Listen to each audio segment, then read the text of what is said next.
This is Michael Kaplan from TAGA, and we have the privilege today to be here in Strasbourg, France, with Bireli Lagrene, getting ready to shoot an instructional video and do a quick interview first. Thank you very much, man. You're welcome. It's an honor. A lot of guitarists have a lot of questions, including myself. So, when did you start playing? Approximately how old were you? Approximately, I must have been around 4. About 4. That was my very first encounter with the guitar. Was it something that you just saw around the house? I don't really know, because the problem is I cannot remember very well. Understandable. So my mother and father told me after, how I picked up the guitar at first. And they just said, I just played and, played and played. And here we are. And that's probably the result of it. Yeah, I guess. And so you came from a musical background, a musical family? Yes, that's right. Yeah. I came from a musical background because my father used to have a band in the 40s. They would play like swing stuff, Yeah. And he was a guitar player, and my mother used to play a little violin as well, and as well as all the side from my father's family. They all were musicians back in the early 1900s. So you grew up around music. It was a pretty big musical thing going on. And everybody just played, I guess, all the time. Everybody just doodled. I guess it was.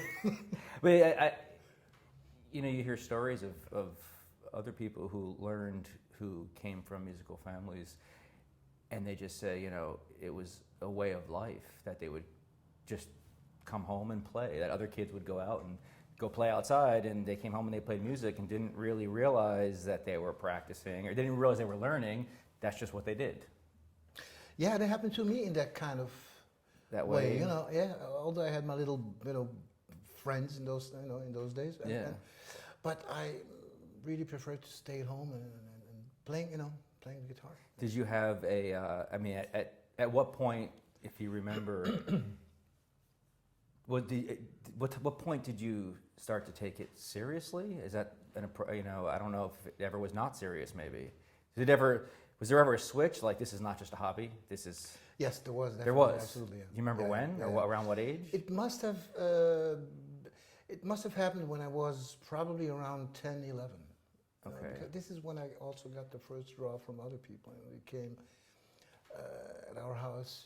People would, like the mayor Came to see from the little town I used to live in, came, and so all of a sudden I pretty fast became a regional attraction. I would say attraction. Really? People were coming from all over. Yeah, also, Wow. also, of course, the whole family then came, because they heard, and my father just was going crazy, because he was loving so much that I was able to play the guitar, and obviously at a certain good level, I would say. Yeah.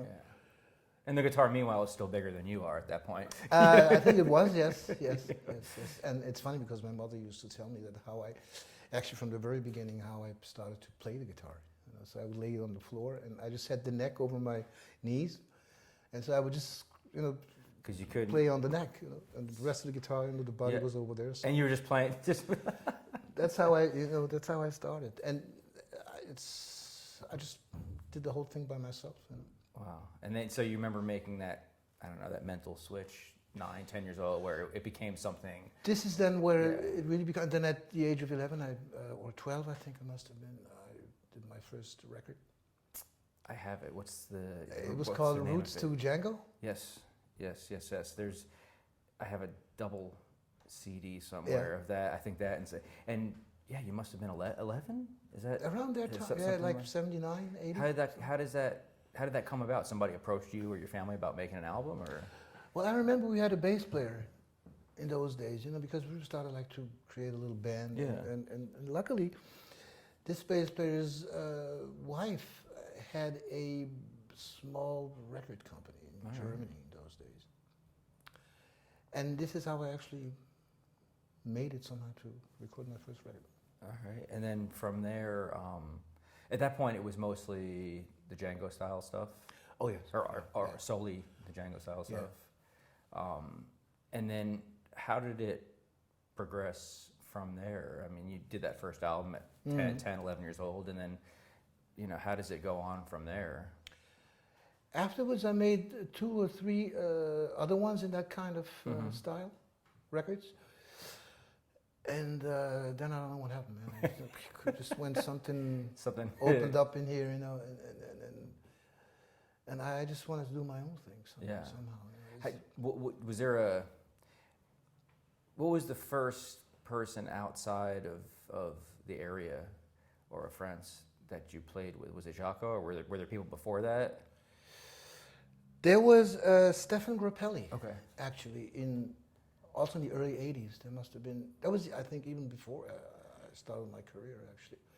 You're still a kid. I must have been 9 or 10. And he was like the first outside musician, known musician, I would say, Right. in that case. And he found out about you, I guess. No, I went to see his concert with Okay. my father and brother. Yeah. And some gypsy people knew him. So we waited for the intermission of their concerts. Talked to him. And one of my uncles, I think, knew him. So we all went back to the dressing room, and I had my guitar with me, of course, and I played him a few notes. Now he, of course, thought that I would play some Christmas song or Jingle bells. Jingle bells. But that's not what you play. No, actually, no. I don't know. I played him some. Yeah, and I guess he was impressed enough to yeah, and then right after the second part, he took me by the hand and walked up on stage with him. Oh, really? We almost finished the second half. Oh, that must have been a thrill for a kid at that age. That was fun. Wow. That was fun, yeah. And then we still throughout. I mean, I don't know where we are in your career at this point. Still a kid, and you're still just playing guitar all day. I guess at the and then I'm just trying to get a kind of a quick synopsis of the steps. After that, Jaco, Larry Coryell. I don't know where. That was a while later. A while later. That was not until 84, 5, 6. And what happened in between Grappelli and all that? Just playing, I guess. Nothing. Huh? I was just playing. Yeah. Okay. Yeah, all right. I was just playing. I was touring. Touring with, I guess, with your in the style of we actually played Django Reinhardt and Stéphane Grappelli's music. And I guess someone's accompanying you as a kid. Your dad's with you, or somebody. No, my brother used to play rhythm guitar. Okay. Yeah, and there was some other great guy who was playing rhythm guitar as well. He's no longer with us. And bass player and at the very beginning I had a violin player also. Okay. And then we just ended up being a quartet. Speaking of violin, I've seen videos of you playing violin and bass. Oh my God, you saw that? Yeah, sorry, it's out there. What a drag. No, it's great stuff, man. That was way later on? Did you teach yourself all that stuff? That was way later on. Yeah. You taught yourself out of... I was kind of taught all these instruments myself, because I already had a certain idea what they can do. And the funny thing is I wanted to integrate those different instruments in my own guitar playing and to see how it works, how violin, especially classical music. But you still have to learn the tech, even though you have it here, you have to learn the technique of the bow, for example, for violin. You got, which is something aside from the from the music itself. That's unbelievable. Paganini said that the most complicated instrument is the guitar. I think it's not true. Well, with the violin, I mean... Violin is just about the most amazing, impossible instrument to do, unless if you play it when you're like this and you do... Yeah. And you do it every day, But because you play, I mean, what else do you play that we don't know about? Well, what other instruments? A violin, bass, or something else we don't know about? I play drums, all right. Piano a little bit. Yeah. But at least the violin and the bass, from what I've seen, is at a certain proficiency level. It's not some guy that knows a little bit. It's you could go out there and gig on bass or violin easily. Well, if worse would come to worse, if I would have to make some money, if I would be in deep trouble, I'd always end up being a bass player. There you go. Let's put it that way. Yeah. Well, there you go. So, you know, you had this massive career up to this point, where you've played. We won't go through all the people you've probably played with. Almost everybody. Is there somebody or more than one person that you want to or wish you could have played with that you have not been able to yet?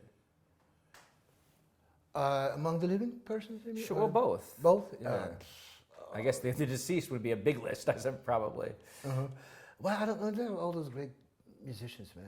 And they brought so much to the music also. Yeah. It's like, you know, people like, forgive me if I say this, but, you know, I have to say that it's No. still a dream.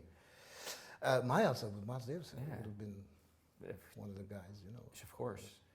As for all of us. Yeah. Of course, Yeah. you know. Miles or yeah. I mean, any of those guys from that era. Yeah. But Miles especially, or Coltrane, or you know. All those guys. You know. Yeah. You played with Elvin? With Elvin Jones? Did you? Yes, I think you did a trio recording? Did I? It wasn't a recording. It was I actually subbed for John McLaughlin on some festival in France. Was that with Joey? That was with Joey. Okay, I know Festival. the album. Yeah. Oh, that's all right. Well, that must have been a thrill to play with Elvin. Yeah, that was fun. Yeah, And he's pretty intense. Respectable fun. You know? Yeah, that's must Yeah. be pretty intense to play with him. Yeah, that was it. What I'd like to briefly talk about. We mentioned how you learned growing up in a musical family, but there's a lot of people out there in academia, and school has gotten such a, you know, you must go to school if you want to do this, and you must learn to read music if you want to do that. And I think a lot of people, for some reason, neglect the fact that while learning a language, I personally live in Japan, and trying to learn a different language, in my humble opinion, which is probably worth nothing, but I don't know if learning a language through textbooks is the way to do it. That perhaps learning a language naturally, as you do when you're 2-3 years old, which is how you learned, just naturally, is what I call it, learning a language naturally. Right. And, right. You know, you get, it becomes an extension of your expression. Just like we're talking now. It's like a second language. Yeah, yeah, Almost, just like you said before. And just like we're talking now, and we're not thinking of the words that are coming next, it's the same thing when you learn. And I guess even people that do go to schools to learn, whether it's universities or whatever, I guess at any point the main objective is to be able to play without thinking, and to be able to truly play what's in your head. I would think that the way you did it, it's easier to express yourself at a certain level. I think, you know, the thing is, if you have to learn somebody else's music, of course it will take you a little longer than, for instance, if you are a very good side reader. Right. You know, that makes all the difference. But, I mean, I have, of course, nothing against people who read. I mean, you know, I think it's a great thing, because it's you know, another skill. You need it, yeah, right. Yeah. But I wanted to learn how to read and how to write music, of course, you know. But you know, I never had the chance, because people would say, even, you know, when I was a kid, they already said, "Well, man, Bireli, you play so well, you don't need to read. I mean, look how fast it goes. You hear a melody once and you can pick it up. You know, it's no problem." So maybe it was a mistake. I don't know. Oh, based on your career, I don't think so. You know, I'm getting older. Don't forget, Mike. You know, I mean, memories is not really. I could tell you, for me, I mean, sometimes somebody will put something in front of me, and I'll just look at it, and I don't know if it's that either I can't read the rhythms, or I'm just too lazy, and I'll just say, just play it. I'd rather just hear it, because I have a better chance of internalizing it if I hear it a couple times. That's right. I mean, for you once. That's how I do. For you once, for me a couple, more than once. But I have a better chance that way, and it actually takes on more meaning than just black dots on a page. That's right, and you memorize it also easier. You know? Memorize, yeah. I played with so many musicians, and they, you know, every time they had to play the tunes, certain tunes, they got to pull out the chart. Yeah. And then and then you're cutting off. You know, music is here, not here. So you're cutting off something. It's being filtered through something else. Absolutely. You know, it's coming in here and then here and somewhere, and it's not just. It's not the whole thing. There's an extra step involved, which I don't know. It's I don't know. It's one of those conversations where I mean, I really don't want to go forward. You know, towards should I have? Yeah, no, of course not. Read or not? You know, I don't know. And it's an ongoing discussion that people have Absolutely. all the time. Yeah. But I guess, you know, people feel yes, people feel no, and if you can play, it doesn't really matter at the end of the day. Yeah. What about your equipment? I know you've used a lot of different guitars. Is there anything you prefer or not necessarily? As long as the guitar feels good, you're. Well, I have. It's not that it is a problem, but since I'm playing all those different styles of music, you know, so it's not. For me, it's hard to have a D guitar. Right, the one that you always use, because you can't use it on the Django gig if you know. Exactly. So I have to pick at least 3 guitars, which are which I am lucky enough to have and to say, well, these are the 3 ones, you know, which are really which I'm going for, you know, in any kind of style. If whatever you just grab whatever one you need for that. Right. And what about amp wise? Whatever, just amp.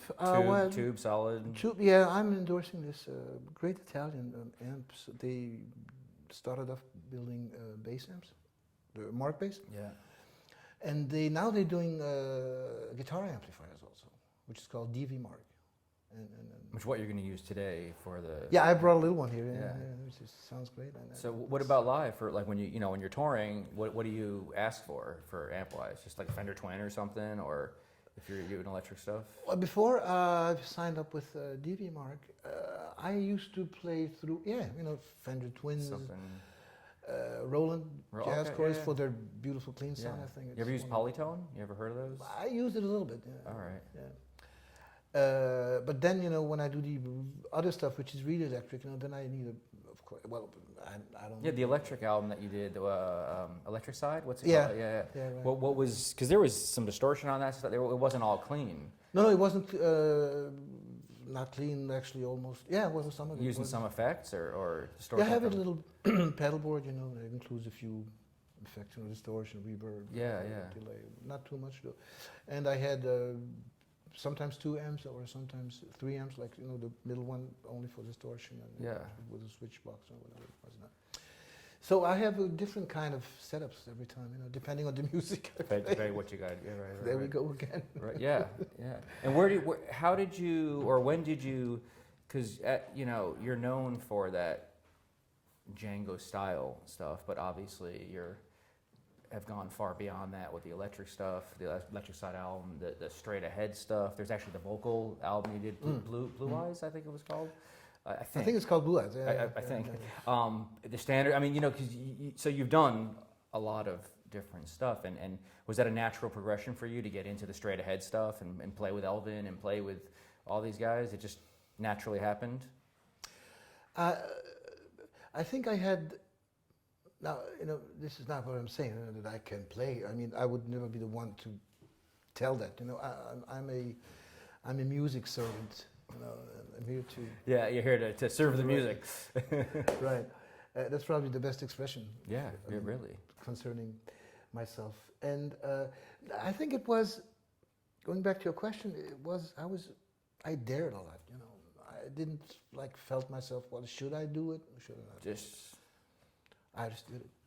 It wasn't one day you woke up and said, I want to do this. It just kind of naturally It just kind of melted in somehow, But that's a phenomenal thing, because there's a lot of, and quite honestly, even though you play these different styles, it's still music. So that's, to label the styles it's kind of futile, but it's still music. But within these different, it's not even all necessarily jazz, because there's a lot of stuff, some funk stuff you've done, and some, and yet you still maintain your identity in all of them, which is a difficult thing to do, to be able to play with distortion and still sound like yourself, or to be able to play straight ahead and still sound like yourself. And that's, a very commendable thing. It's difficult. Especially nowadays, and I'm still from that era where the guitar players just came up, they grown up out of the ground, and there were so many of them. And it's true, you know, to be able to, with all these great guitar players, to find still your own kind of, you know, Yeah. with all the influences we have. Especially now, with the internet. I mean, it's far different from when we were growing up, and the influences were pretty much, you know, you were with whatever was in your hometown, or whatever record or tape you had. You know, yeah. I mean, that's you know, and you hope that the store had the record you wanted.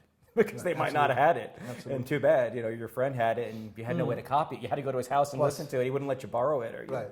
But there's a, you know, as I was saying, to maintain your own identity is difficult. There's a lot of phenomenal guitarists out there, studio guitarists, for example, that have played on hundreds and thousands of albums. That when you hear them play, they sound like great guitarists, but you don't necessarily know who it is. They just sound like a great guitarist. And yet there's guys in other styles, I don't know, Carlos Santana, you hear one note, you know it's him. That's it. You know, it's not limited to jazz thing. It's cross stylistically. Right. So let's get started on this video and and teach people to hopefully hope they'll be able to play like you by the end of the video. After 1 hour, they'll be playing. No, that's just a joke. They should know that it takes many hours of many years and many sleepless, a lot of blood, sweat, and tears that goes into doing this. It's truly not for the weak-hearted, because it takes a lifetime, and it never ends. And it never ends. It never ends. You know, you're still, I'm sure even now you're still striving to get better, to do stuff that you haven't done before. You know, probably more than ever. Yeah. Because you know, when you get older, you just want to be with the instrument. Even probably not that much, but of course you learn different ways to. For instance, I don't like to overplay myself on a day. You know, when I feel like practicing. Just an hour is okay, you know. Just to make just to keep it a resume of, you know. But it's true. I went through that too. You know, when I was a teenager, I was playing just nonstop, almost. You fall asleep. How many times do you fall asleep with the guitar? I mean, you know, this is what we do. You know, and it takes a real commitment. You know, I think Mike Stern said it best. He said, you know, when you only know this much. You only think there's this much to learn. But then when you know this much, you realize there's this much. Yeah. But then then suddenly at some point you realize it's infinite, and this literally goes on forever. And there's and you just do the best you can and try to continually express yourself in better ways. Exactly. And you know, there's no ceiling for that kind of stuff. And you do the best you can to get out what you're feeling at the moment on the instrument, on whatever the gig might be, wherever you are. And all right, let's do this video. Thank you, man. I appreciate it. I gotta get out of these lights. Thanks. All right. Once again, this is Michael Kaplan from TAGA and Bireli Lagrene. It's a privilege.